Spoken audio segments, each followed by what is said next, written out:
भदोही जनपद के जंगीगंज और गोपीगंज के मध्य स्थित बिहसपुर गांव इन दिनों भक्तिमय वातावरण से सराबोर है। महावीर मंदिर के समीप आयोजित हो रही भव्य श्री राम कथा में प्रतिदिन सैकड़ों की संख्या में राम भक्त पहुंचकर प्रभु श्री राम के चरित्र का रसपान कर रहे हैं। पूरे क्षेत्र में श्रद्धा, आस्था और भक्ति का अद्भुत संगम देखने को मिल रहा है। इस पावन अवसर पर सुप्रसिद्ध कथावाचिका आचार्य सिद्धार्थी उर्फ कनक किशोरी जी अपनी मधुर वाणी से श्रद्धालुओं को भाव विभोर कर रही हैं। उन्होंने कथा के दौरान मर्यादा पुरुषोत्तम भगवान श्री राम के जन्मोत्सव का अत्यंत सरल, सरस और भावपूर्ण वर्णन किया, जिसे सुनकर उपस्थित भक्तगण मंत्रमुग्ध हो उठे।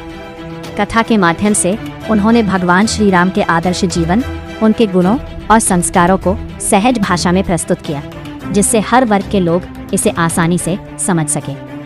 इस भव्य आयोजन का संचालन रामचंद्र मौर्य उर्फ पुजारी एवं हंसलाल मौर्य उर्फ लल्ला द्वारा किया जा रहा है।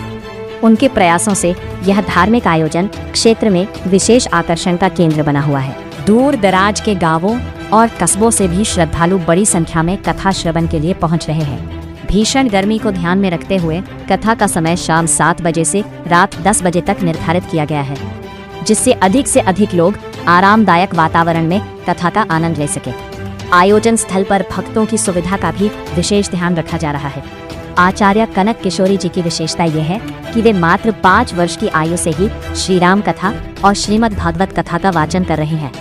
उनकी सरल शैली, मधुर आवाज और गहन आध्यात्मिक ज्ञान के कारण श्रोता उनसे सहज ही जुड़ जाते हैं। उनका उद्देश्य केवल कथा सुनाना ही नहीं, बल्कि सनातन धर्म की महिमा और उसके मूल्यों को जन जन तक पहुंचाना भी है।